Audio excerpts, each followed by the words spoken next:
అంటే ఢిల్లీని తలదన్నడం అంటే అభివృద్ధిలో కాదండి, పొల్యూషన్లో.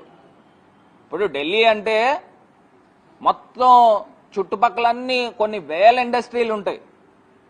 అక్కడ పొల్యూషన్ సర్వసాధారణం, అది ఇవాళ వచ్చింది కాదు, ఎన్నో సంవత్సరాల నుంచి జరుగుతూ ఉన్నాయి. ఆ చుట్టుపక్కల స్టేట్స్ హర్యానా కానీ, చండీగఢ్ కానీ, ఉత్తరప్రదేశ్ కానీ, అక్కడ ధాన్యానికి సంబంధించి కానీ లేకపోతే వీటికి సంబంధించి కానీ అక్కడ కంప్లీట్ అయిపోయిన తర్వాత, హార్వెస్ట్ అయిపోయిన తర్వాత స్టబుల్ బర్నింగ్ చేస్తారు. అంటే అక్కడ వెలిగిస్తారు అనమాట అవన్నీను, వేస్ట్ అంతా కూడా.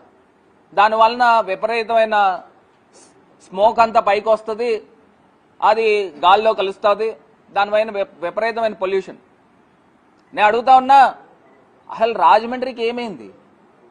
అక్కడంటే సరే, ఢిల్లీ సరే, రాజమండ్రికి ఏమైందండి? 2021లో మేం ప్రభుత్వంలో ఉన్నప్పుడు